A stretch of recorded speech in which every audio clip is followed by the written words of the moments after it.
तू ये क्या कर रहा है? तू पागल तो नहीं हो गया है? तू क्या कर रहा है? सुन रहा है तू?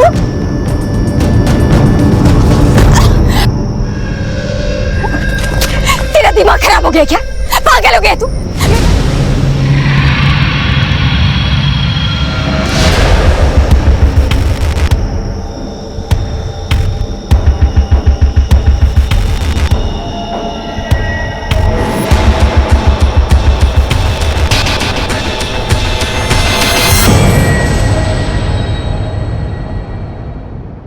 नमस्कार, आदाब। क्राइम पेट्रोल डायल 100 में आप सबका स्वागत है।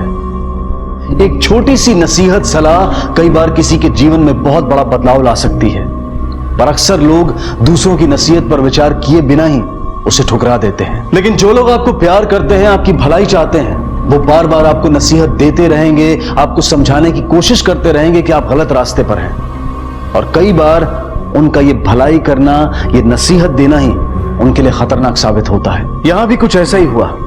एक औरत ने परिस्थिति को देखते हुए अपने साथी को गलत करने से रोका और वो उसके लिए ही विनाशकारी साबित हुआ।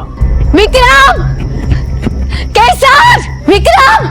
कैसर! काय झालं आई? मैंने नैना को देखा।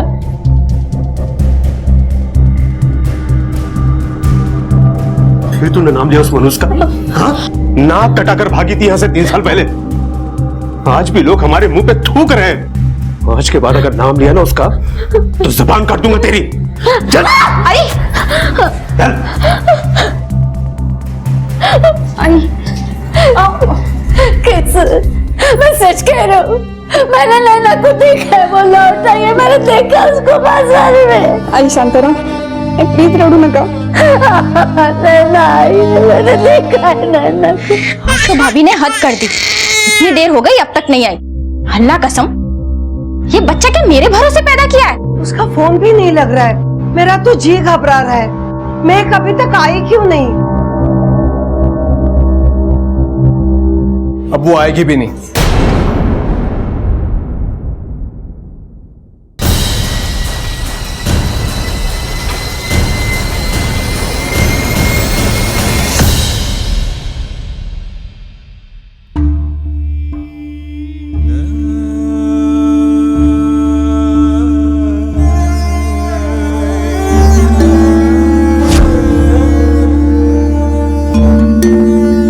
अरे आई, शादी में जाने के लिए अब तक तैयार नहीं हुई। अब क्या सीधा विदाई में जाएगी? अरे बाबा, कितनी सुंदर दिखती है और कितनी बड़ी। मैं तो सोच रही हूँ शादी करके तुझे विदा कर दूं। ए आई, अजिबात नाही हा। मी तुला सोडून कुठेच लांब नहीं जाना। म्हणजे अपनी आई को दहेज में अपने साथ लेके जाएगी? हाँ, मेरी आई को मेरे साथ में दहेज में लेके जाएगी। पागल। और वैसे भी आई, बाबा तुझे बहुत मारते हैं ना, मैं तुझे अपने साथ लेके जाऊँ। मुझे बिल्कुल पसंद नहीं है। अरे मौसी, तू तैयार नहीं हुई अभी तक? देखो ना दादा, मैं भी वही बोल रही हूँ आई को। अच्छा, तू तो तैयार है ना? हाँ। तू चल, मौसी बाद में आ जाएगी। हाँ बेटा, तू दादा बरोबर जा, मैं आती हूँ तैयार। ठीक। चल।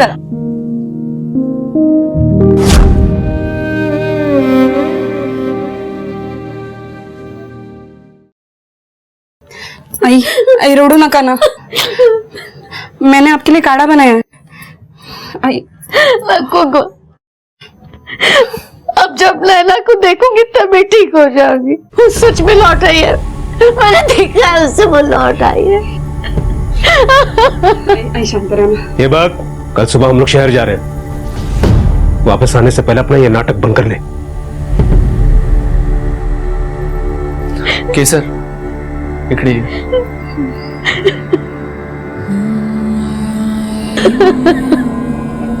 नैना, तू आई को समझा नहीं सकती? मर चुकी है वो हमारे लिए। आई को समझा कि भूल जाए उसे, ठीक है?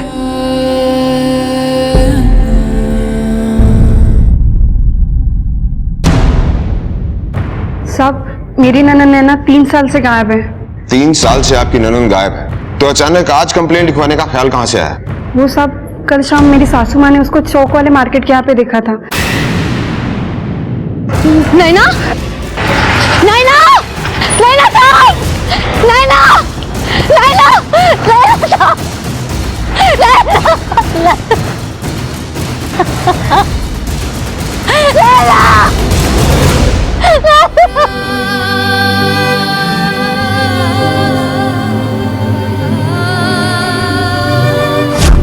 तीन साल पहले पता नहीं क्या हुआ था, लेकिन अचानक से मेरी बेटी का हंसना बोलना ही बंद हो गया।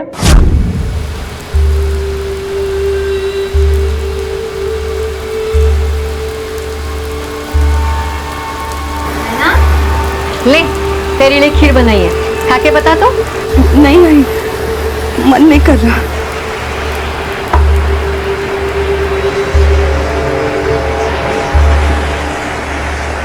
क्या हुआ? जब से शादी से लौट आई है चुप चुप से, क्या हुआ? बता ना, क्या हुआ? क्या हुआ बेटा? रो क्यों रही है? क्या हुआ बेटा? बता, क्या हुआ बेटा? कुछ नहीं, बस थोड़ा सा थक गई, आराम करना चाहती हूँ।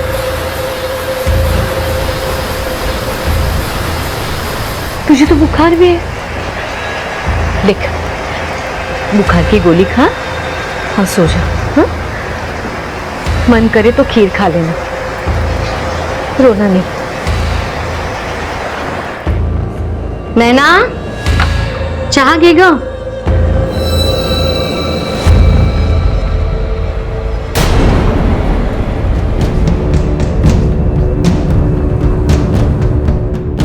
माँ, मैं जा रही हूँ यहाँ से बहुत दूर, मुझे ढूंढने की कोशिश मत करना।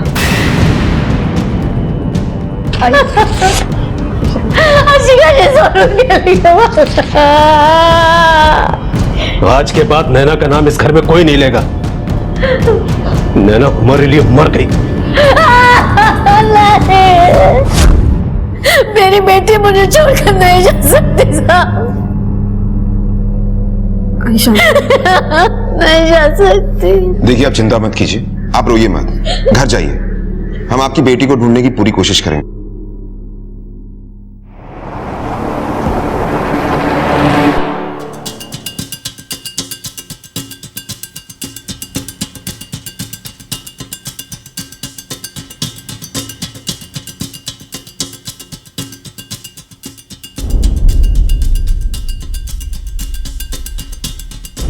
फॉरवर्ड करो,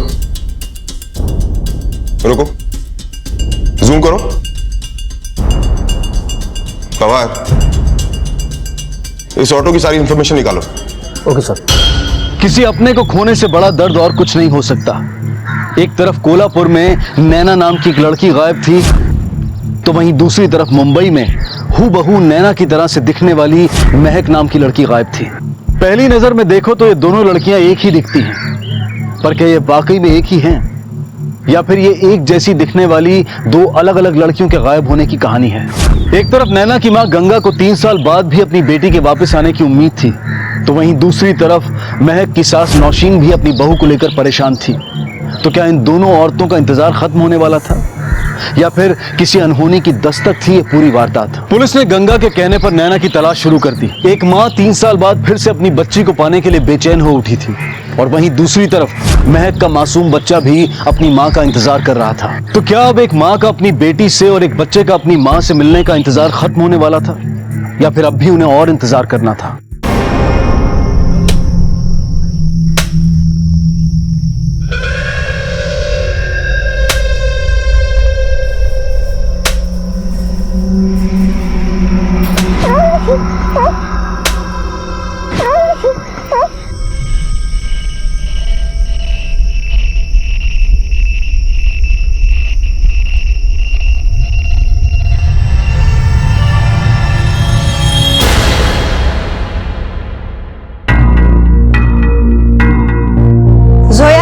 वो छोड़, पहले थाली उठा। अम्मी, अल्लाह ने 2 ही हाथ दिए हैं मुझे, सारा काम मैं ही करूं? एक तो आपकी बहू कल से घर नहीं आई है, और उसके हिस्से का भी काम मुझे ही करना पड़ता है। क्यों? मैं से पैसे ले लेकर अपने शोहर को देती हो, तब तो नहीं सोचती तू?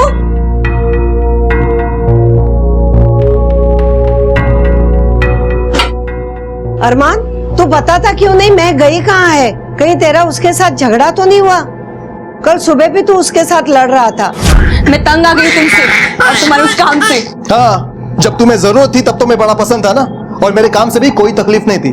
अब क्या हुआ, मेरे में कांटे लग गए? अरे ठीक ही तो कह रही है ना, अब तो तेरा बच्चा भी हो गया है, कम से कम अब तो ये सब कुछ छोड़ दे। अम्मी, नहीं छोड़ूंगा मैं इसको। अगर मुझसे तकलीफ है तो ये जाए मुझे छोड़कर। अरे मैं क्या पूछ रही हूँ? अम्मी, तुम्हें हमेशा अपनी बहू की पड़ी रहती है, अपने बेटे से दुश्मनी है ना तुम्हारी। फिर वही बात, तो बताना कहाँ गई है मर वो? गई वो। और कुछ?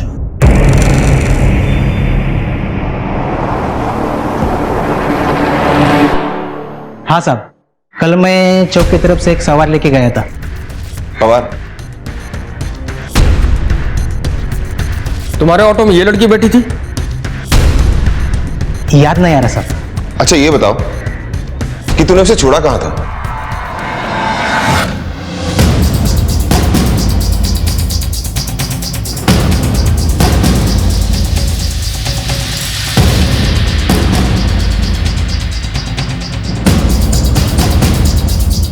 सुनिए, आपसे कुछ पूछताछ करनी है। इस ऑटो वाले की ऑटो में कल शाम को 6 बजे के करीब आप चौक वाले रास्ते से गुजरी थी? याद करके बताइए। हाँ साहब। देखिए, जिसे आपने देखा था वो आपकी बेटी नैना नहीं, कोई और ही लड़की थी।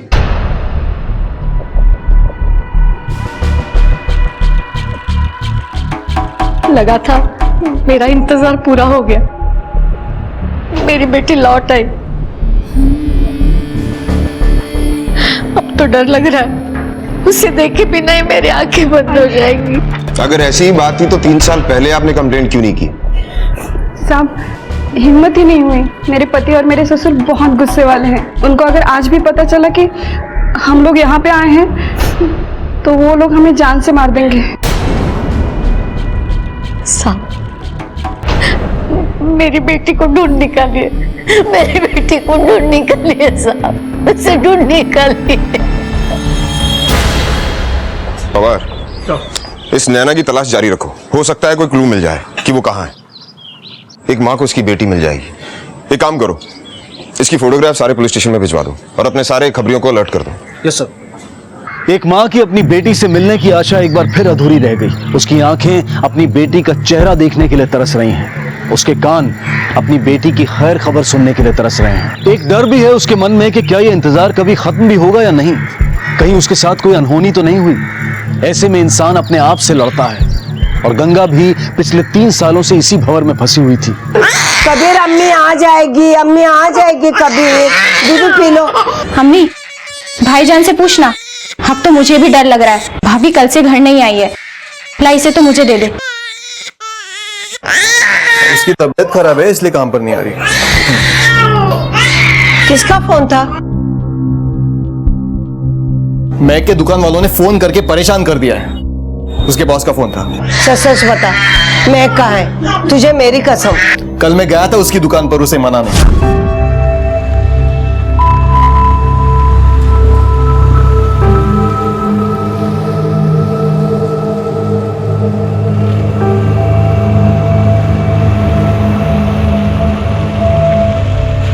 मैंने तुझे कितनी बार बोला है यहाँ पे मत आया कर। सुन सुन सुन, मैं तेरे को सॉरी बोलना है। और सुबह सुबह अपना झगड़ा हो गया तो बाद में मुझे भी बुरा लगा। तुझे साथ ही घर लेके चलो। मुझे तेरे साथ कहीं नहीं जाना, और ये तेरा रोज रोज का नाटक मैं तंग आ चुकी हूँ। पहले तू सुधर जा, बाद में बात करना। क्यों? ये अच्छी नौकरी मिल गई, अच्छे कपड़े पहन लिए तो तेरे भाव बढ़ गए। मैं भी बहुत अच्छा कमाता हूँ, समझी ना। और अगर तेरे को मेरे से इतनी तकलीफ है ना तो दोबारा उस घर में कभी मत आना। हाँ, नहीं आऊंगी, कभी नहीं आऊंगी, समझा ना। उसने कहा है घर लौटकर फिर कभी नहीं आएगी, तो फिर जाने देना। महक ऐसी लड़की नहीं है कि अपने बच्चे को छोड़कर कहीं भी निकल जाए। और तू उसके दुकान पे क्यों गया था? अम्मी, उसके पैसे देकर ना तुम्हारा दिमाग खराब हो गया है। अपने बेटे का साथ तो कभी दिया नहीं। जब देखो महक के सुर में सुर मिलाती रहती है तू। वो कहीं भी जाकर मरे, मुझे कोई फर्क नहीं पड़ता। तूने उसके साथ कुछ बुरा तो नहीं किया ना? देख, मैं पुलिस के पास जाऊंगी। अम्मी, ये नौटंकी बंद करो और पुलिस का नाम तो बिल्कुल मत लेना।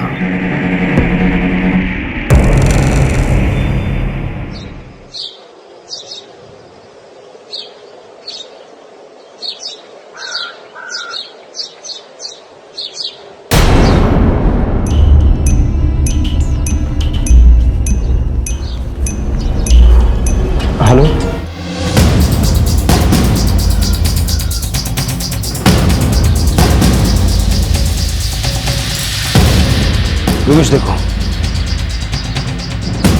फोन तुमने किया था? हाँ सर, मैंने ही किया था।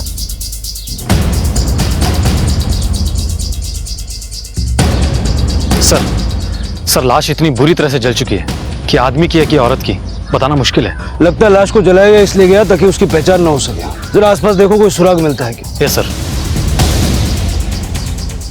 जाओ।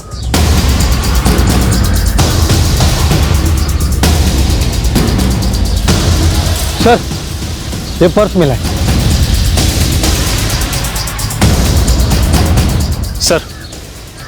सर ये पर्स और ये आईडी मिली है।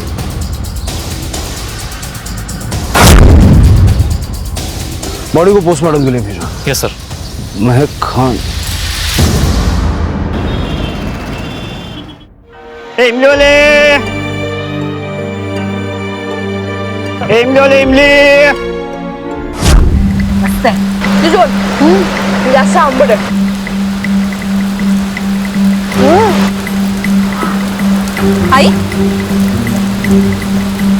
आई क्या छुपाया आपने? आप क्या कर रही थी? आई दिखाओ।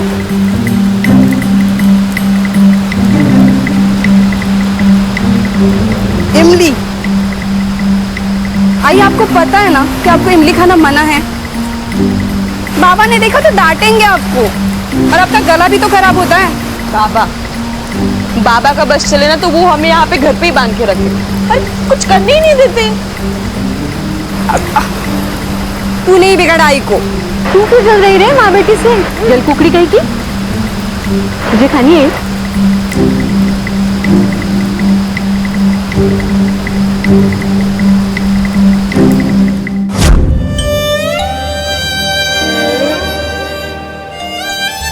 एक पल में जिंदगी बदल गई।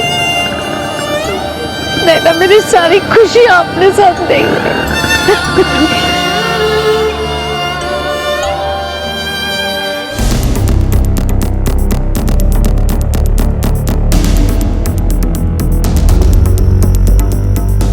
जी, ये महक है, यही काम करती है, लेकिन पिछले 3 दिन से काम पे नहीं है सर। इनके पति अरमान से बात हुई थी, वो कह रहे थे कि इनकी तबीयत खराब है। उसके घर का एड्रेस दे सकते हैं? जी।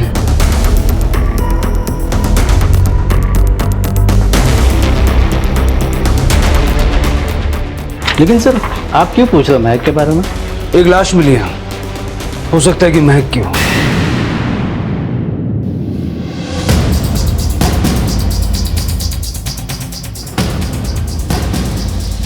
महक का साहब वो घर पर नहीं है। हम जानते हैं वो घर पर नहीं है, इसीलिए पूछा। कहाँ है? साहब हमारा झगड़ा हुआ था। कभी नहीं आऊंगी, समझा ना? फिर वो वापस नहीं आई। तुम्हारी बीवी तुमसे झगड़ा करके घर से चली गई, तुमने पता नहीं किया कहाँ गई? साहब ये सब मेरे लिए नया नहीं है, उसका तो हमेशा का है। हमेशा किसी ना किसी बात पर झगड़ा करके अपने सहेली के पास जाती है। अब मैं बार बार उसके पीछे उसका मजनू मंजूर तो नहीं घूमूंगा। ये आईडी महक का है ना? हाँ साहब। एक लाश मिली है हमें, औरत की, पूरी तरह जली हुई है। उसके साथ ये आईडी और ये पर्स मिला। ये पर्स तो महक का है।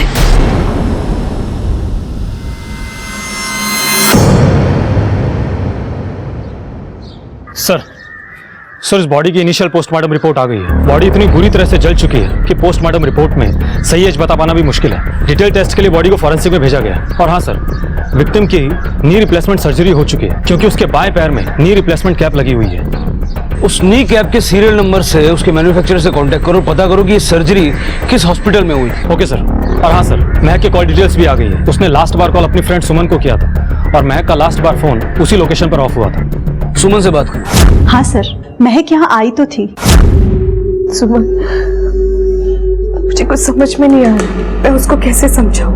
मैं उसे कुछ भी सही बात बता दूं तो वो गलत ही ले लेता है। पर तू परेशान मत हो ना, 2 दिन घर मत जाओ, तब उसकी अकल ठिकाने आ जाएगी। एक काम करती हूँ, मैं तेरे लिए ना एक अच्छी सी चाय बना कर लेकर आती हूँ, तेरा मूड ठीक हो जाएगा। नहीं रहने दे, बहुत देर हो गई है, अब मुझे निकलना होगा। मैं अरमान पे गुस्सा होके 1-2 दिन दूर भी रह सकती हूँ, लेकिन मैं मेरे बच्चे को अकेला नहीं छोड़ सकती ना। मुझे कबीर के पास जाना होगा। अरमान और महक ने शादी तो कर ली थी, लेकिन दोनों में ज्यादा बनती नहीं थी। वो अपनी सास से बहुत ज्यादा प्यार करती थी। सास से? जी सर, महक अपनी माँ से बहुत ज्यादा क्लोज थी, तो वो अपनी सास में भी अपनी माँ को ही देखती थी। अच्छा एक बात बताइए, आपको मालूम है कि महक के माँ बाप कहाँ रहते हैं? ये तो पता नहीं सर, क्योंकि महक ने कभी अपने माँ बाप के बारे में कुछ नहीं बताया था। बस वो अरमान की वजह से रोती रहती थी, और उस दिन शॉप पर भी उन दोनों के बीच काफी लड़ाई हो गई थी। देशमुख अगर सुमन की माने तो महक उसके यहाँ से अपने घर जाने के लिए निकली थी। वो गई कहाँ? या तो वो रास्ते में किसी से मिली या फिर किसी ने उसे उठा लिया। और सर सुमन की बिल्डिंग में कोई सीसीटीवी भी नहीं है। देशमुख कुछ तो होगा, कोई दुकान, कोई एटीएम जहाँ सीसीटीवी लगा हो, क्योंकि उसने वहां से जाने के लिए ऑटो वगैरह तो किया ही होगा। सारा रूट चेक करो। Okay sir.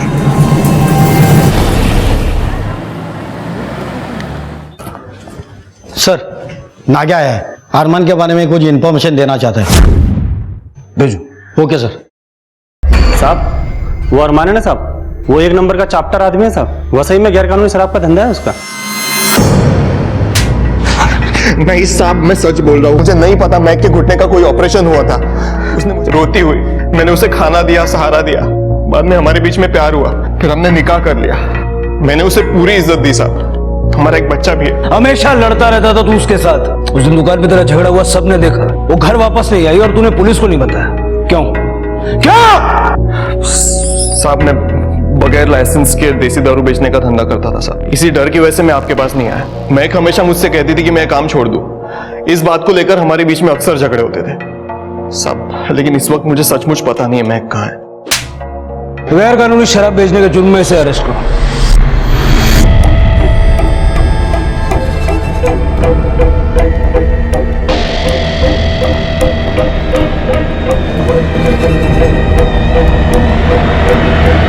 ये सीसीटीवी काम करता है? हाँ सब करता है। हमें इसकी फुटेज चाहिए। सर हमने महक के ससुराल वालों से पूछताछ की। उनमें से किसी को नी रिप्लेसमेंट के बारे में कुछ भी नहीं पता है। तो सर जरूर ये एक्सीडेंट शादी से पहले हुआ होगा। एक बात और सर, जल्दी हमें इंफॉर्मेशन मिल जाएगी कि वो नी रिप्लेसमेंट किस हॉस्पिटल से किया गया था। और हाँ सर, सुमन की बिल्डिंग के नीचे एक शॉप है, वहां पर सीसीटीवी है। उस शाम की फुटेज आ गई है।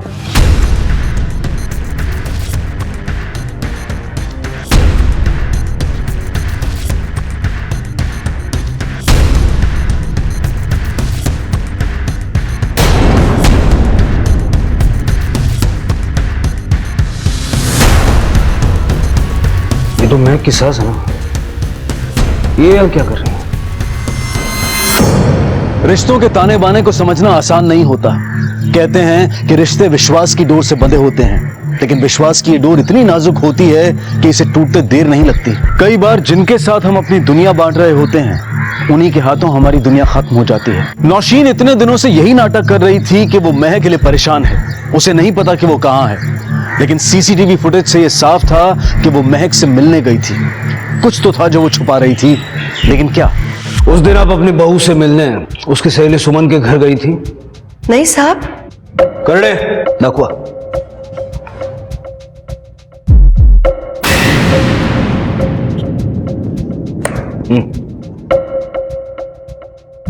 अब बताइए।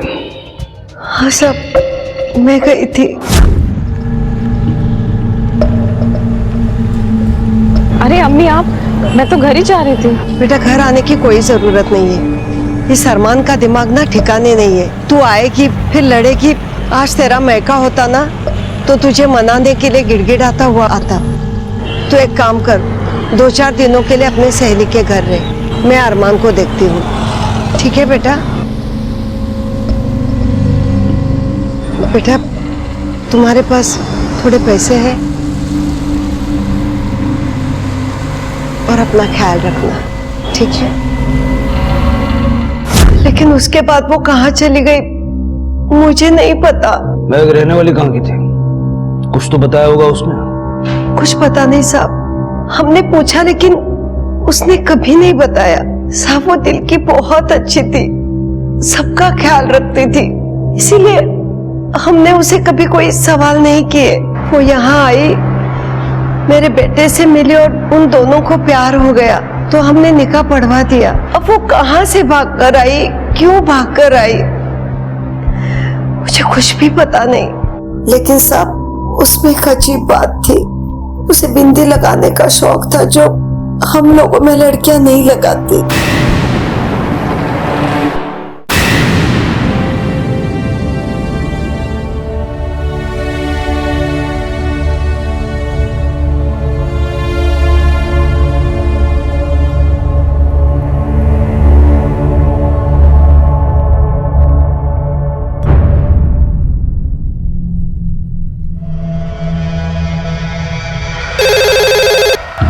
हेलो हेलो, मैं केसर बात कर रही हूँ, कोल्हापुर से। आप फोन करके बार बार क्यों परेशान कर रही है? रखिए फोन। हेलो। विक्टिम की डेड बॉडी से जो नी कैप हमें मिला था वो कोल्हापुर के एक हॉस्पिटल में किसी कुमुद नाम की औरत के पैर में लगाया गया था। और हाँ सर, पोस्टमार्टम की फाइनल रिपोर्ट भी आ गई है और रिपोर्ट के हिसाब से जो लाश हमें मिली थी वो किसी 22 साल की लड़की की नहीं बल्कि 45 साल की औरत की है। फिर महक की आईडी वहां क्या कर रही थी? कहीं ऐसा तो नहीं कि महक ने उसको मार दिया और फिर भाग गई? वैसे भी उसके बारे में कोई कुछ नहीं जानता। जरा पता करो ये कुमुद कौन थी और उसका महक से क्या कनेक्शन था। Okay sir.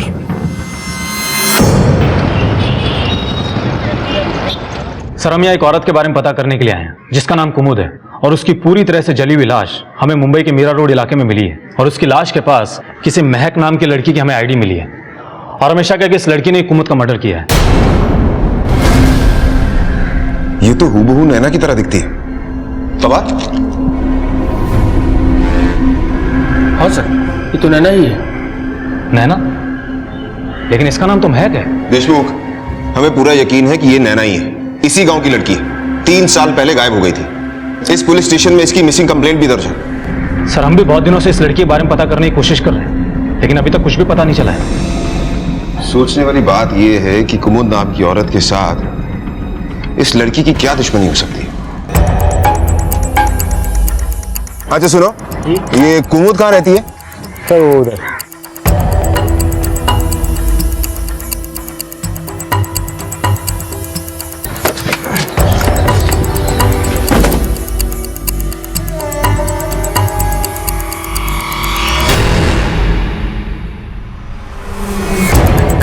यहां तो ताला लगा हुआ है।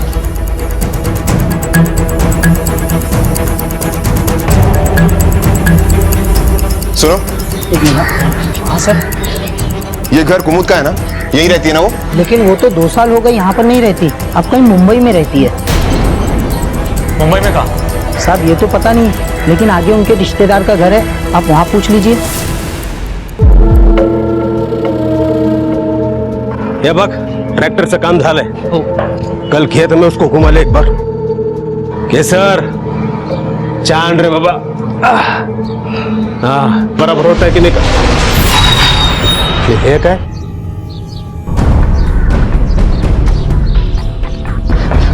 सर, मेरी बच्ची मिल गई।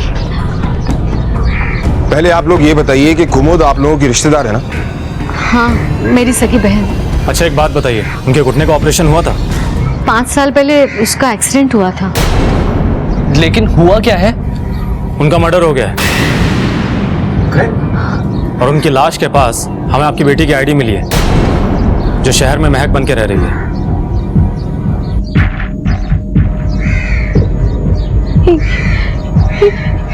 ये तो मेरी लैला है। लैला।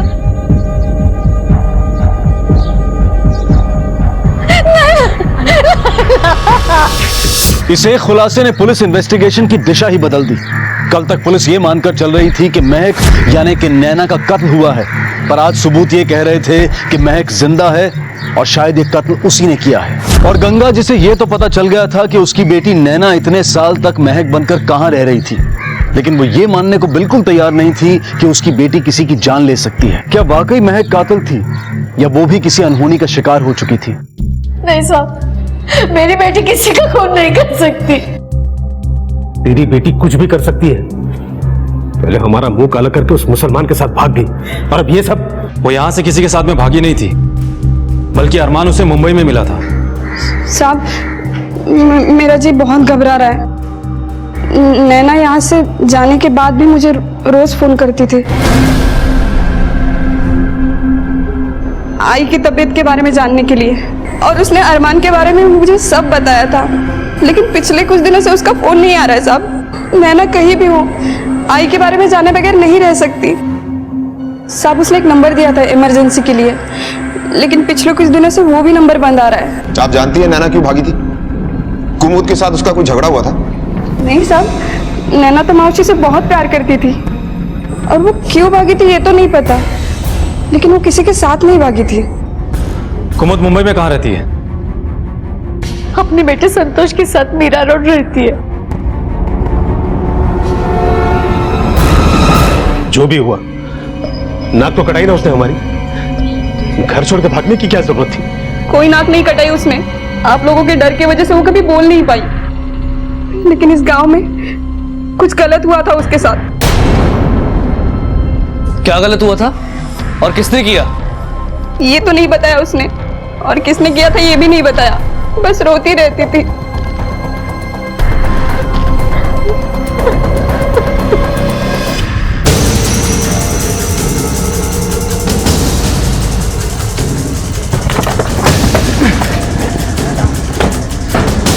ये संतोष का घर कौन सा है?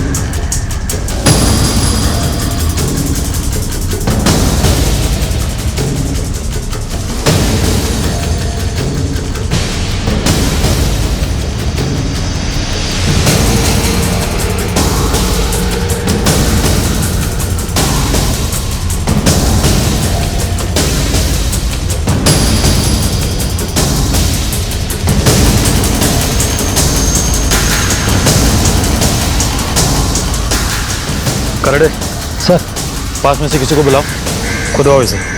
Okay sir.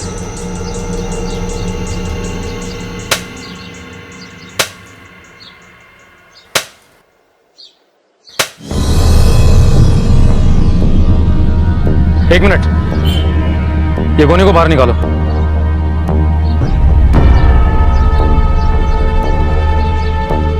खोलो इस गोनी को।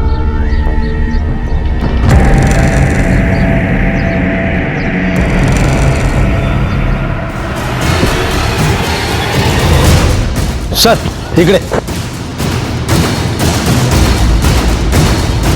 सर, महक की लाश।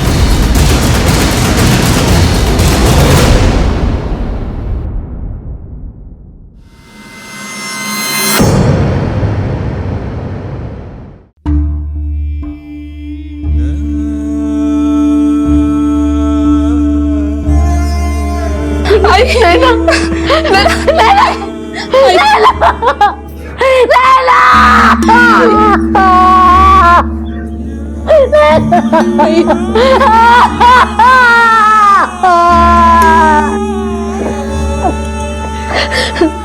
आपकी बेटी की डेड बॉडी कुमुद के घर में मिली और कुमुद का बेटा संतोष गायब है।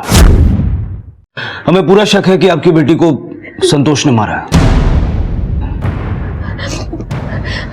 लेकिन संतोष तो नैना को बहुत प्यार करता था, वो भला उसकी जान क्यों लेगा? ये तो वही बता सकता है।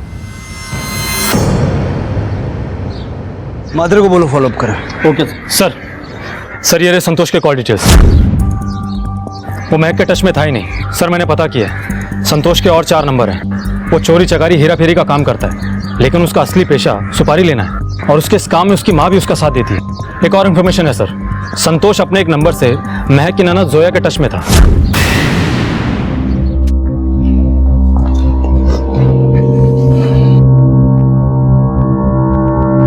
सर, मुझसे गलती हो गई, मैं गुस्से में पागल हो गई थी। महक भाभी की वजह से उस घर में मेरी कोई औकात ही नहीं रह गई थी। अम्मी,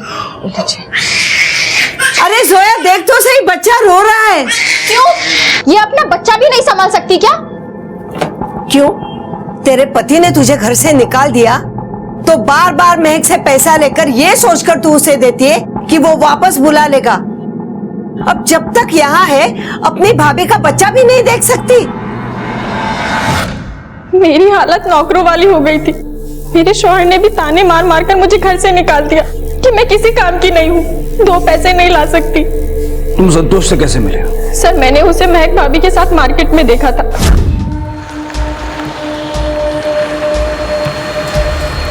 तो तू भाग कर यहाँ आई है? अब और कहाँ भागेगी? गांव में मैं तो चुप रही, लेकिन अभी भी तू मेरे रास्ते में आया ना, तो मैं पूरी दुनिया को बता दूंगी तूने क्या किया था, फिर सड़ते रहना सारी जिंदगी जेल में। महक भाभी के गुजरे हुए कल के बारे में किसी को कुछ नहीं पता था, इसलिए मैं जानना चाहती थी कि आखिर वो कौन था। मैंने उससे बात करने की बहुत कोशिश की, लेकिन उसने कुछ नहीं बताया। फिर मैंने उसका पीछा किया। सर, मैं महक भाभी से पीछा छुड़ाना चाहती थी। मुझे लगा कि संतोष मेरे काम आ सकता है। सुनो, मैं जोया, महक भाभी की ननद। उसका नाम महक नहीं है, नैना है। देखो, अगर हम बात करेंगे तो यकीन मानो कि बात बन सकती है, वरना मैं जानती हूँ कि महक भाभी अगर तुम्हें धमकी दे सकती है तो तुम्हारा भांडा तो फोड़ कर रहेगी। सर, संतोष को मनाना बिल्कुल आसान नहीं था, लेकिन मैं उसे बहुत बार मिली और आखिरकार मैंने उसे महक भाभी को मारने के लिए मना लिया। मैंने उसके दिल में डर बैठा दिया था कि उसने जो कुछ भी किया है, महक भाभी उसके लिए उसे जेल करवा सकती है। संतोष को सुपारी देने के लिए पैसे कहां से आए? सर, मैं महक भाभी से अपने शौहर के नाम पे झूठ बोल बोल कर पैसे लिया करती थी, लेकिन हकीकत तो ये थी कि पिछले 1 साल से मेरे शौहर ने मेरी शक्ल तक नहीं देखी थी। मैंने अम्मी को भी बोल दिया था कि वो बीच में ना आए, मैं अपने शौहर को मना लूंगी, लेकिन सर मैं जानती थी कि ऐसा कभी हो ही नहीं सकता। हम मुझे मायके में ही रहना था, लेकिन मैं महक भाभी की नौकरानी बनकर नहीं रहना चाहती थी, इसलिए मैंने पैसे इकट्ठा किए और संतोष को 50,000 रुपए देने का वादा किया। संतोष भी महक भाभी का मुंह बंद करना चाहता था, क्योंकि उन्होंने उसे धमकी दी थी। क्या किया था उसने? सर, वो मुझे नहीं पता, लेकिन मैं इतना जानती हूँ कि कुछ तो गलत हुआ था। अब कहाँ है संतोष? सर, वो आज मुझसे पैसे लेने आने वाला है।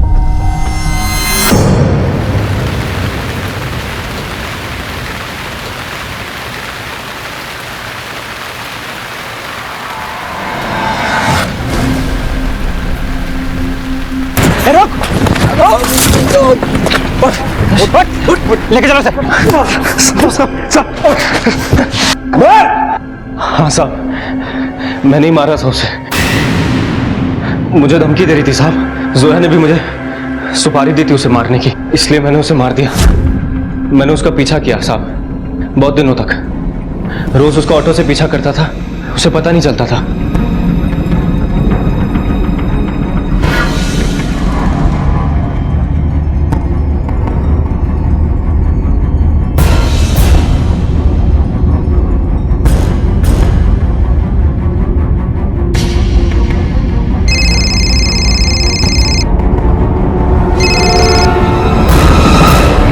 महक भाभी जान कहाँ है? हाँ, मेरी आंखों के सामने है। भाई का और उसका झगड़ा हुआ है, यही सही मौका है, खत्म कर दे उसको। हाँ ठीक है, चलो रखता हूँ। स्टेशन जाएंगे? नहीं, खाली नहीं है।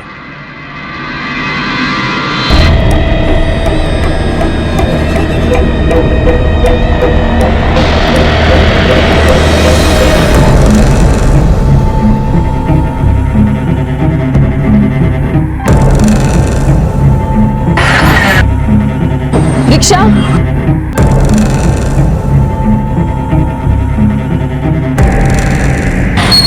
ज्योति कॉम्प्लेक्स। हाँ मैडम, चलो। मैं जो चाहता था वो हो रहा था साहब। इन सब कामों में मेरी माँ भी मेरा साथ देती थी और मैं उससे मिलने वाला था, लेकिन उसे ये नहीं पता था कि मैं नैना को मारने वाला हूँ।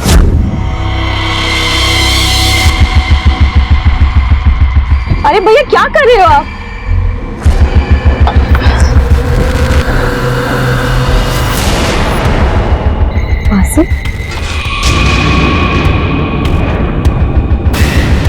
तुम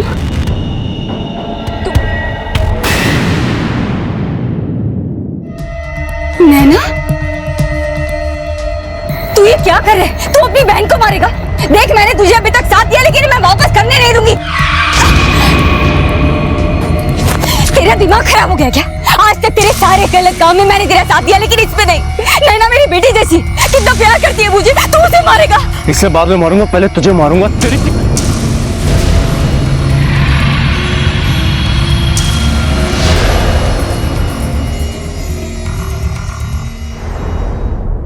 अब ये भी बोल, तूने ऐसा क्या किया था जिसकी वजह से महक ने तुझे धमकी दी? साहब, मैंने उसके साथ।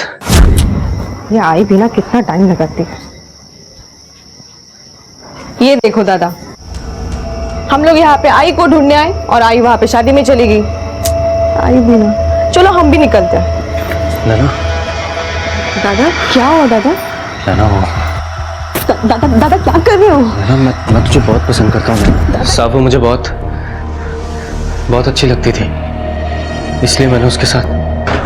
बहन थी वो तेरी, जिसकी इज्जत पे तूने हाथ डाला और जिसे मार डाला, अपनी माँ को भी मार डाला। तेरे जैसे गंदे लोगों की वजह से समाज में आज लोगों का रिश्तों पर से भरोसा उठता जा रहा है। कहते हैं कि गुनाह का रास्ता दलदल की तरह से होता है। इंसान अपने एक गुनाह को छिपाने के लिए एक के बाद एक गुनाह करता चला जाता है। संतोष के लिए भले ही लोगों की जान लेना उसका पेशा था, लेकिन उसने महक के साथ जो कुछ भी किया उसे छिपाने के लिए उसे अपनी मां की जान भी लेनी पड़ी। संतोष को नैना, कुमुद और बाकी की हत्याओं के लिए और जोया को नैना यानी महक की सुपारी देने के लिए गिरफ्तार किया गया। ये दोनों इस वक्त न्यायिक हिरासत में हैं। घर सिर्फ सर छुपाने का सहारा नहीं होता, बल्कि इंसान की एक ऐसी दुनिया होती है जहां उसे सुकून मिलता है, जहां वो अपने आप को महफूज पाता है। इसीलिए घर का माहौल भी ऐसा ही होना चाहिए कि इंसान को जरा सी भी तकलीफ होने पर वो उसे अपनों से कह सके, उनसे मदद और सलाह की उम्मीद कर सके।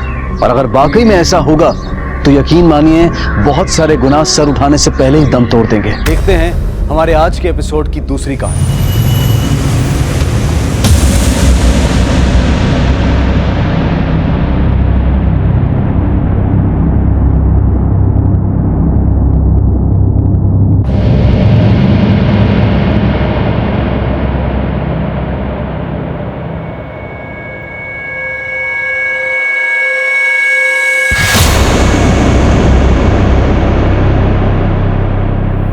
दादा,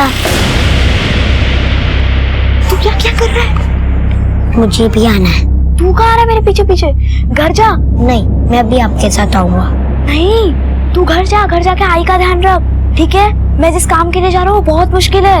आप रुकोगे तो मैं रुकूंगा, अगर आप जाओगे तो मैं भी जाऊंगा। अच्छा चल ठीक है, चल, पर रास्ते में तंग मत करना। दो कम उम्र के बच्चे अपने घर से दूर किसी खास मकसद से निकल पड़े हैं। रास्ते की कठिनाइयां, डर और घबराहट इन्हें रोकने में असमर्थ है। कौन है ये बच्चे, कहां जा रहे हैं, इनका मकसद क्या है और अपने साथ ये क्या ले जा रहे हैं? देखने में अच्छे घर के ये बच्चे क्यों ये खतरा मोल ले रहे हैं? किस विश्वास और किस सोच की डोर थामे ये इस खतरनाक सफर पर निकल पड़े हैं? ले, खाना खा ले।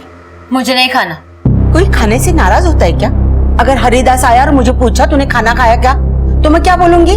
कोई अपनी बहू को भूखा रखता है क्या? मैं कोई बहू नहीं हूँ तुम्हारी। वही तो कह रही हूँ, बहू बन जा, कर ले हरिदास से शादी और यही रह जा। देख, जिद करके कोई फायदा नहीं है। मेरा बेटा तुझे बहुत खुश रखेगा। खुशी चाहती हो मेरी? खुशी चाहती हो? दे सकोगे मैं जो मांगूंगी? मुझे आजाद कर दो यहाँ से। कुछ पता चला दोनों का? आदमी लगा दिए हैं, मेरे जातिल गुटे। ये सब आपकी वजह से हो रहा है। आप जिम्मेदार हैं इस सब के। अरे कोई जानवर भी अपने बच्चों के साथ ऐसा नहीं करता। ज्यादा बात मत कर, समझू तू? इस सब की उतनी ही जिम्मेदार तू भी है। ये आंसुओं की आड़ में छुपने की कोशिश मत करना।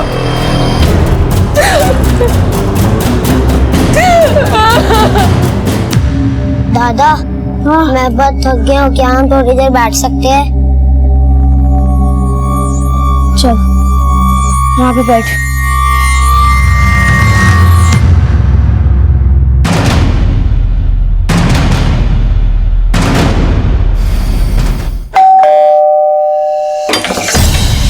तू आई, तू बाजूला क्यों आया? तू बाजूला, मैं शीतल से बात करनी है। क्या बात करनी है?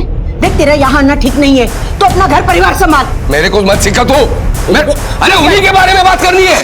आज तक तेरी मनमानी की ना, वो बहुत हो गई। अब मैं नहीं करने दूंगी। मैं साहब, दो बच्चे थे, वो मेरा टिफिन चुरा के भागे तो मैं उनके पीछे गया। एक बच्चे ने तो मेरे सर पे पत्थर मारा साहब। उनके साथ और भी कोई था? कुछ सामान वगैरह? बस एक थैला था जिसमें से बदबू आ रही थी, वो वहां पे पड़ा हुआ था साहब। अभी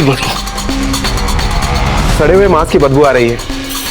पर मैडम, ब्लड सैंपल ले लो और फॉरेंसिक लैब भेजो। क्या उम्र होगी उन दोनों की? साहब, वो दोनों बच्चे करीब 8 से 10 साल के होंगे। दिखने में कैसे थे? कपड़े से तो अच्छे खानदान के दिख रहे थे, वो पढ़े लिखे भी थे। जब वो मेरा टिफिन चुराया ना तो सॉरी बोला साहब। चल इसको तो पुलिस क्या कर। सॉरी। क्या सॉरी?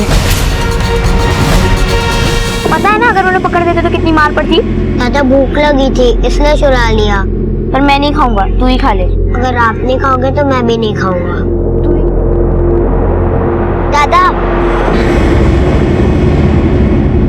दादा हाँ चलो जी बद्रीनाथ मंदिर, पहले हम हमारा काम करते हैं। चलो। सर, वॉचमैन ने हमें बताया कि बच्चों के हाथ में एक बैग थी। बस एक थैला था जिसमें से बदबू आ रही थी। ऐसा क्या था उस बैग में? कुछ लेके जा रहे थे वो, या किसी ने कुछ दिया था उन्हें? मटन या चिकन जिसे वो लिए फिर रहे हैं? सर वहां पर इंसानी गोश्त की बदबू सी आ रही थी। सर बदबू तो उन्हें भी परेशान करती होगी, फिर वो बैग लेकर क्यों घूम रहे? और एक काम करो, अपने पुलिस स्टेशन में जितनी भी बच्चों के मिसिंग कंप्लेन है उसे चेक करो। आसपास के पुलिस स्टेशन के भी चेक करो। बच्चे ज्यादा दूर नहीं गए होंगे। जहां वो लास्ट टाइम दिखे थे उस एरिया में पूछताछ करो, छानबीन करो और अपने बीच को भी इन्फॉर्म करो। Okay sir. पुलिस को वॉचमैन से मिली जानकारी और मौका वारदात पर मिले सबूत किसी भयानक घटना की तरफ इशारा कर रहे थे। साहब वो दोनों बच्चे करीब 8 से 10 साल के होंगे। उनके साथ और भी कोई था? कुछ सामान वगैरह? बस एक थैला था जिसमें से बदबू आ रही थी, वो वहां पे पड़ा हुआ था साहब। सड़े हुए मांस की बदबू आ रही है। आखिर क्या था उनके पास? अच्छे और संस्कारी घर के होने के बावजूद वो क्यों इस तरह से सड़कों पर भटक रहे थे? इतनी तकलीफें उठाने के पीछे आखिर उनका क्या मोह छिपा था? कभी भूख से बेहाल तो कभी प्यास से निठाल, आखिर वो किस मंजिल की तरफ निकल पड़े थे? और दूसरी तरफ सबसे हैरान करने वाली बात यह थी कि उनके बारे में कोई मिसिंग कंप्लेंट भी दर्ज नहीं करवाई गई थी। पी लिया? हाँ। दादा कब तक पानी पीऊं? भूख लग रही है।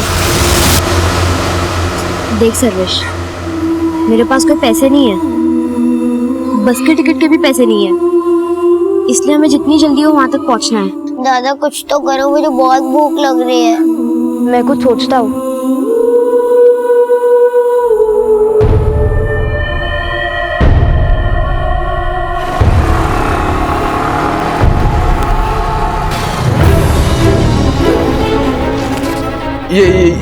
ये दो बच्चों को कहीं देखा है क्या? आपने देखा है? अरे दादा मुल्ला इतना जी, इनको देखा है क्या कहीं?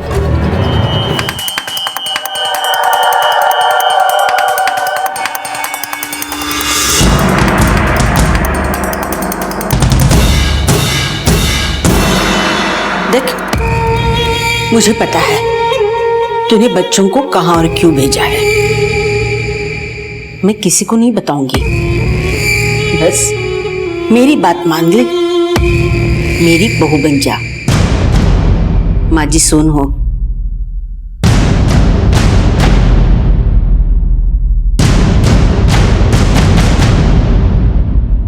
भैया गणपति का चंदा देखो ना कितना ने दिया, आप भी दो ना।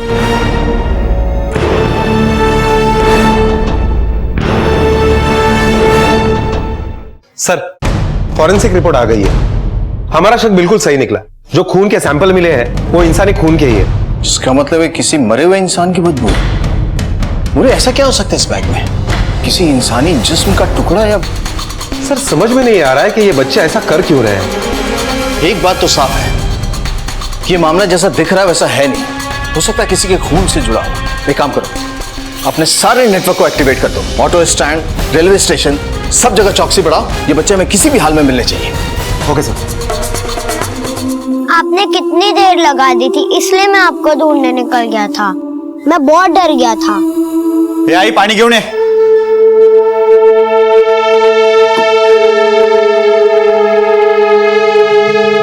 पानी की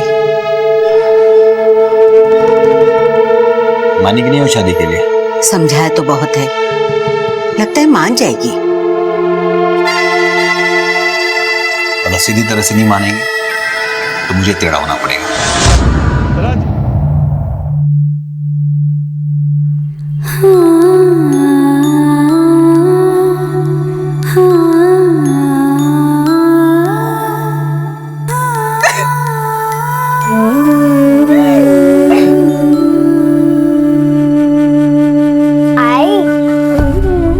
तुम्हारी हाथ की भुर्जी मुझे बहुत पसंद है। और मेरी तो भूख डबल हो जाती है। आई थोड़ा और मिलेगा? अभी लाइए। पुलिस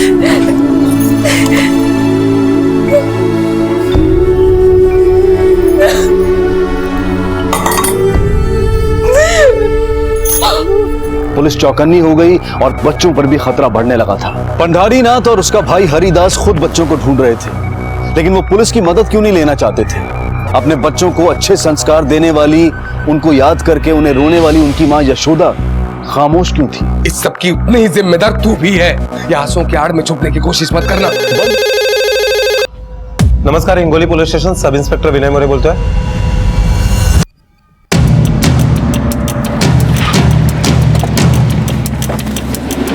साहब मैंने फोन किया था आपको। क्या हुआ था यहाँ? साहब हम लोग सो रहे थे कि कुत्तों की भौंकने की जोरदार आवाज आने लगी साहब, और साहब उस थैली पर कुत्ते टूट पड़े थे साहब, और हमने ये थैली 2 बच्चों के हाथ में देखी थी साहब। हुलिया कैसा था उनका? साहब देखने में तो अच्छे ही घर के लग रहे थे। पहला करीब 10 साल का होगा साहब, और दूसरा यही कोई 8 साल के लगभग साहब। अरे हुलिया से तो बच्चे वही लग रहे हैं। कहाँ गए वो बच्चे? सब उस दिशा में गए थे साहब। सर बच्चों की रूट को देखा जाए तो ये बच्चे कहीं तो जा रहे हैं, लेकिन कहाँ? ये रास्ता हाईवे की तरफ जाता है। सर ये देखिए, इसमें कुछ लिखा है। नरसी ग्राम पंचायत हिंगोली। होना हो बच्चे इसी गांव के होंगे। एक काम करो, इनसे रेफरेंस लेके बच्चों के स्केच बनवाओ और खुद एक टीम लेके इस गांव में जाओ। वहां लोगों से पूछताछ करो, देखो क्या हाथ लगता है। बैग को फॉरेंसिक के लिए भेजो। खाना खा ले। बहू बनाना चाहती है ना मुझे, और बहू को यूं हाथ बांधकर खाना खिलाएगी। क्या बोले तू? बहू? हरिदास आएगा ना, और ये सुनेगा तो कितना खुश होगा। अभी वो बाहर गया है, अब भी आता होगा। ये ले, तेरे हाथ खोल देती हूँ। ये ले, खाना खा ले।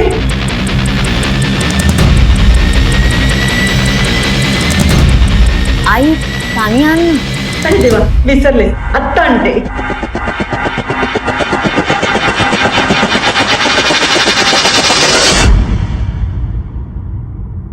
ले पानी। कहाँ गई ये? कहाँ गई? हरिदास!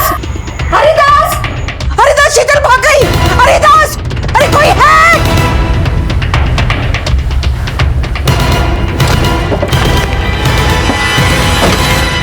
शिंदे सर, तुम्हारे पास जो स्केचेस हैं पूरे गांव में पूछताछ करो कि ये बच्चे रहते कहाँ पे। सर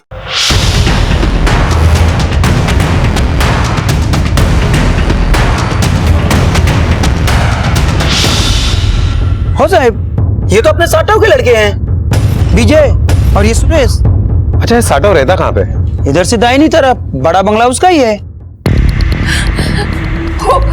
हो साहब जी, ये दोनों मेरे ही बच्चे, दोनों परसों रात से घर नहीं लौटे साहब। क्या आप बता सकती है कि आपके बच्चों का नेचर कैसा है?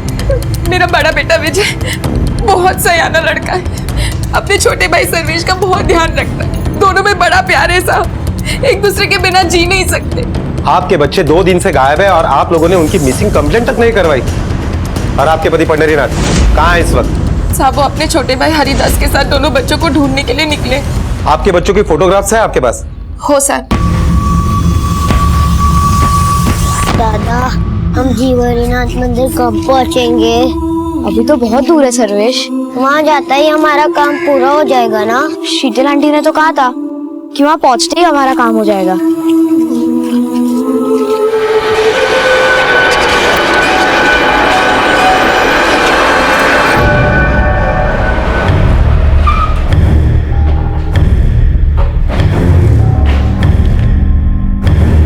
सर बच्चों का एड्रेस कंफर्म हो गया है।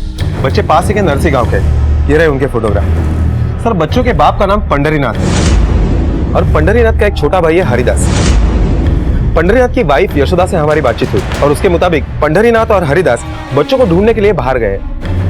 सर ताज्जुब की बात यह है कि बच्चे खो गए हैं। इसके बारे में गांव में किसी को भी कुछ भी पता नहीं है।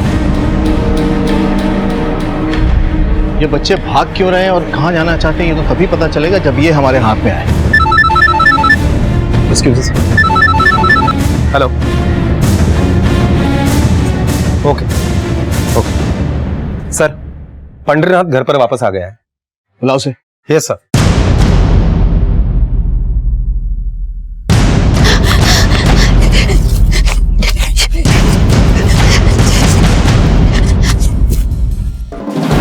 पंडरीनाथ, तेरे दोनों बच्चे घर से गायब हैं और तुम लोगों ने पुलिस कंप्लेंट करने की जरूरत तक नहीं समझी। जान सकता हूं क्यों? जी वो क्या है कि एकदम खरा बोला है सर, पटकन। जिस तरह हमें लगा कि यहीं कहीं होंगे, आसपास वापस आ जाएंगे, लेकिन साहब जब वो नहीं लौटे तो हमने सोचा कि आपके पास आने से पहले थोड़ी हम कोशिश कर लें। जो इन्फॉर्मेशन अब तक हमें मिली है और जो तफ्तीश से पता चला है वो ये कि तुम्हारे बच्चों के पास एक बैग है जिसमें इंसानी खून के निशान मिले हैं और उससे जबरदस्त बदबू आ रही है। जान सकता हूं क्या है उसमें? मुझे नहीं पता क्या था उसमें। बोला सच सच बोल। चाहे शपथ संतोष साहब, मुझे वाकई नहीं पता उसमें क्या था। तेरा एक भाई है ना हरिदास, कहाँ है वो? सुना है तेरे साथ बच्चों को ढूंढने के लिए वो भी बाहर निकला था। जी वो भी ढूंढने निकला है बाहर, दूसरी तरफ गया होगा वो। फोन लगा उसको। हाँ फोन लगा उसको। जी जी।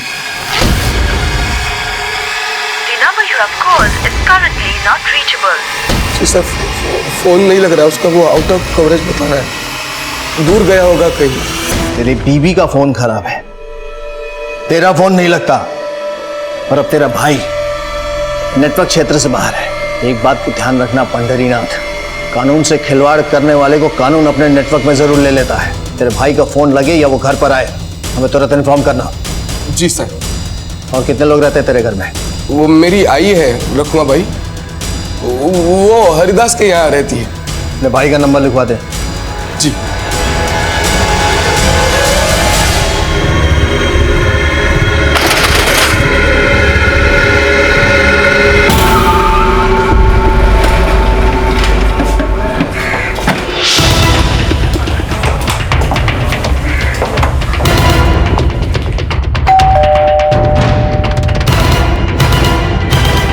हरिदास कहाँ है? वो तो पंडरीनाथ के बच्चों को ढूंढने गया है। उन बच्चों के पास एक बैग है जो हमें मिला है और उसमें से बदबू आ रही है। आप बता सकती हैं उस बैग में क्या है? बच्चे कहाँ गए? मुझे पता नहीं साहब उस बैग में क्या है। अब बच्चों को ढूंढ निकालिए ना, पता नहीं किस हालत में होंगे।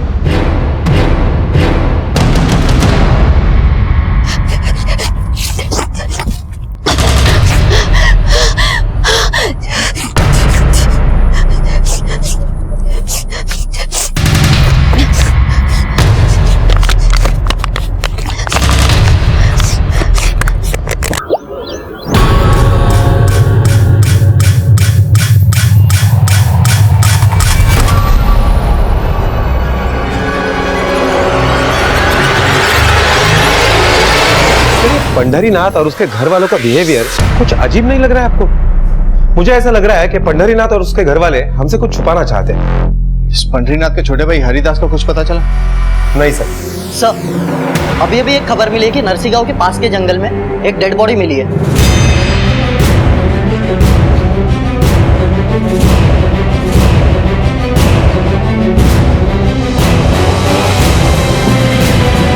तो बादुला, बहरहाल एक काम करो, अपने जितने नेटवर्क है सबको एक्टिवेट करो, उन्हें कहो कि बच्चे किसी भी हाल में मिलने चाहिए। Okay sir. हरिदास की पूरी मालूमात निकाली। हरिदास के बहुत सारे दुश्मन थे, पर उसकी एक से बहुत लड़ाई रहती थी। उसका नाम है जीवनदास।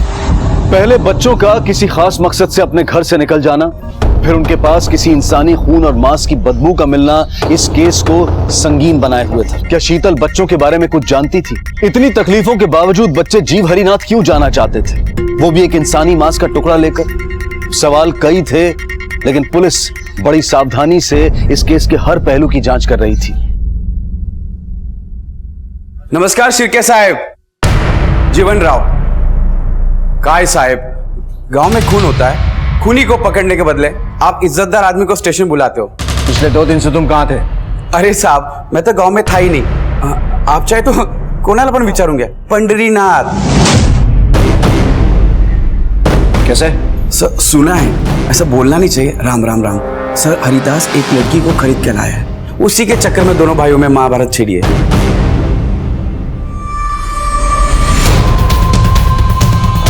सारे घर की तलाशी लो। क्या हुआ सर? अभी पता लग जाएगा।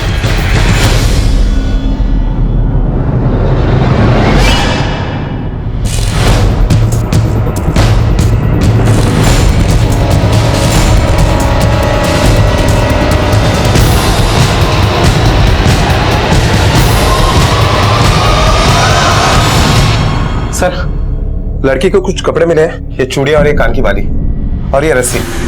क्या है ये सब? किसके कपड़े हैं ये? मेरी होने वाली बहू शीतल के कपड़े हैं ये। कहाँ है शीतल?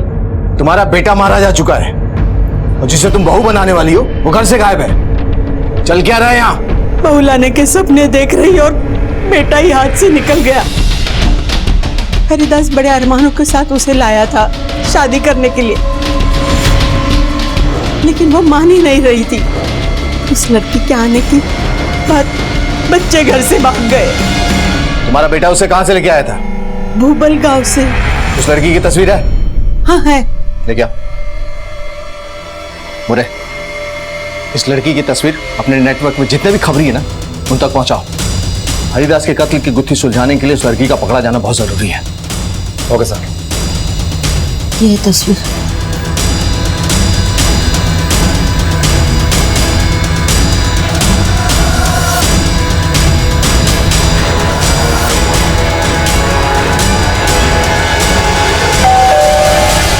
क्या आपको पता था कि आपके पति पंढरीनाथ की उस लड़की शीतल के ऊपर बुरी नजर थी? हाँ साहब, मैं जानती थी, लेकिन शीतल कौन है, कहां से आई है, मुझे कुछ नहीं पता। आप बस मेरे बच्चों को ढूंढ दीजिए। सर कहीं ऐसा तो नहीं कि लड़की के चक्कर में पंढरीदास ने हरिदास को मारा और बच्चे ये देखकर डर के भाग गए? शिंदे, हाईवे से एक ही रास्ता है जो जीव हरिनाथ मंदिर जाता है, शायद बच्चे वहीं गए होंगे। तुम एक काम करो, अपनी एक टीम जीव हरिनाथ मंदिर के पास लगवा दो और उनसे कहना जैसे ही बच्चे दिखे उन्हें यहाँ लेकर आना। सर, अब सीधे सीधे ये बता, क्यों मारा हरिदास को? मैंने नहीं मारा साहब हरिदास को। चल मैं तेरी मुश्किल थोड़ी आसान करता हूँ। शीतल को पाने के चक्कर में तूने हरिदास को मारा।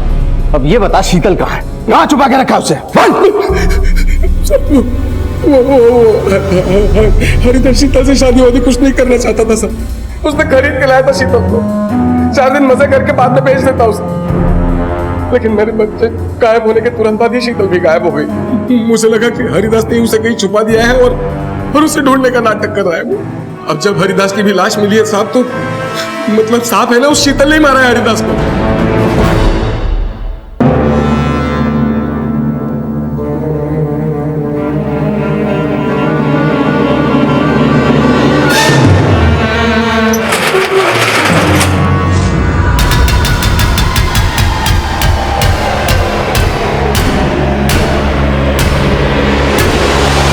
पैसे पैसे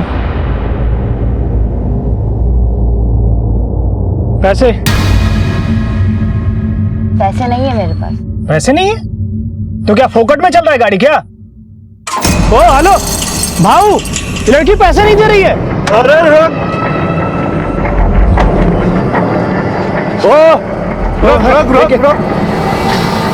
क्या पैसा दे? पैसा पैसा नहीं है मेरे पास। पैसा नहीं? अरे रुक, कहाँ जा रही है? मुफ्त में सवारी करेगी? हेलो सर, जिस लड़की की आपको तलाश थी वो यहाँ है, आप लोग जल्दी आ जाओ।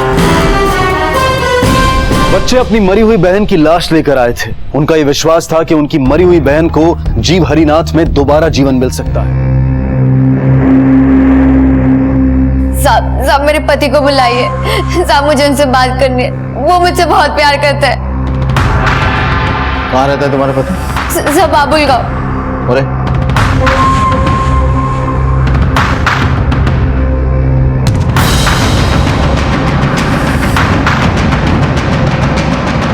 ओ मेरी 56 छोरी, चलो लॉन्ग ड्राइव पे चलते हैं। चलो खाना बाहर ही खाएंगे।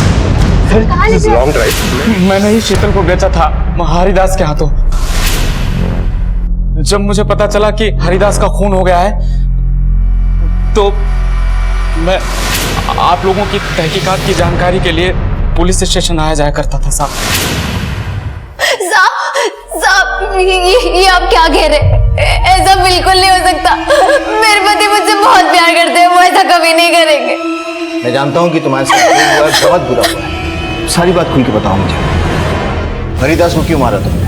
साहब उस दरिंदे को तो मरना ही था। मैं उसके चंगुल से किसी तरह बचकर भाग रही थी और उसने मुझे फिर से पकड़ लिया। हरिदास को क्यों मारा तुमने? साहब उस दरिंदे को तो मरना ही था। मैं उसके चंगुल से किसी तरह बचकर भाग रही थी। मुझे उसे मारने का कोई दुख नहीं है साहब। मेरे साथ बहुत गलत करता था। उसने मुझे अपने घर पे कैद करके रखा था। और एक दिन पंडरीनाथ की भी नजर मुझ पे पड़ गई। उनसे बात करती तो अपना सारा दर्द भूल जाती, पर एक दिन से आंटी मिठाई खाओ ना। क्या बात है, आज तुम लोग बड़े खुश लग रहे हो। हमारे घर हमारी बहन आने वाली है। हर साल हमारी माँ हमें राखी बांधती है और अब हमारी बहन हमें राखी बांधेगी। जिन बच्चों के बाप और चाचा औरत की इज्जत की धज्जियां उड़ा रहे थे, उसी घर के बच्चे एक लड़की के आने पर खुश हो रहे थे। बच्चे भले ही खुश हो रहे थे, लेकिन मुझे मालूम था कि पंडरीनाथ को बेटी नहीं चाहिए थी। हरिदास ने मुझे नशे की हालत में बताया था कि पंडरीनाथ ने अपनी बीवी यशोदा का 2 बार गर्भपात करवाया था। पिछले साल गांव के क्लिनिक पे छापा पड़ने के कारण वो तीसरी बार नहीं करवा सका और पंडरीनाथ के घर बेटी हुई। और शायद अपनी मरी हुई बहन को जिंदा करने के लिए वो जीवरी नाथ के मंदिर गए होंगे। ये कौड़िया बाबा क्या चक्कर? साहब, मैंने ऐसे ही एक बार अपने गांव में कौड़िया बाबा का नाम सुना था। वो मुर्दों को जिंदा करता था, लोगों की बलि चढ़ाता था। सब मुझे भी नहीं पता, मैंने तो बस वहां से निकलने के लिए ही बहाना बनाया था। तुम्हारे ये बहाना उन बच्चों की मौत का कारण भी बन सकता है। अरे बच्चों की जान खतरे में, हमें फौरन वहां जाना होगा।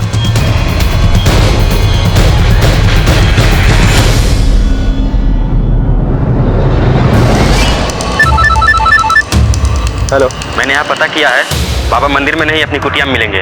सर सब मैं भी चाहती थी कि मुझे बेटी हो, लेकिन वो नहीं चाहते थे, इसलिए मजबूरन मुझे इस बार भी उनका साथ देना पड़ा। मुझे बेटी नहीं चाहिए थी साहब, इसलिए मार दिया बच्ची को। अरे तेरी सोच से ज्यादा ऊंची तेरे बच्चों की सोच है। तूने जीती जागती बच्ची को मार कर उसे गाड़ दिया और तेरे बच्चों ने उस गड़ी हुई लाश को निकाला और लेके निकल गए ताकि उसे जिंदा कर सके, और उसे जिंदा करने के लिए अपनी कुर्बानी भी देने को तैयार हो गए। लानत है तुम पे।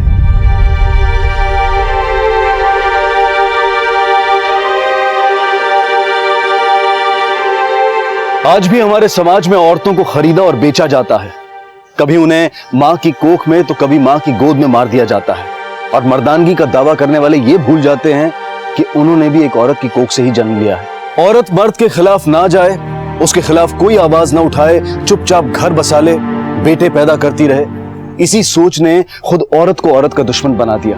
वहीं यशोदा की सोच ने विजय और सर्वेश के दिलों में अपनी बहन के लिए ऐसा प्यार भर दिया कि वो अपने तरीके से अपनी मरी हुई बहन को जिंदगी देने के लिए निकल पड़े थे। सकारात्मक सोच और विश्वास से ही हम अपने समाज को नई दिशा दे सकते हैं, औरतों और मर्दों को बराबरी पर ला सकते हैं, क्योंकि सोच और विश्वास ही है जो रिश्तों को जोड़े रखते हैं। फिर वो चाहे पति पत्नी का रिश्ता हो, माता पिता और बच्चों का रिश्ता हो, बहन और भाई का रिश्ता हो।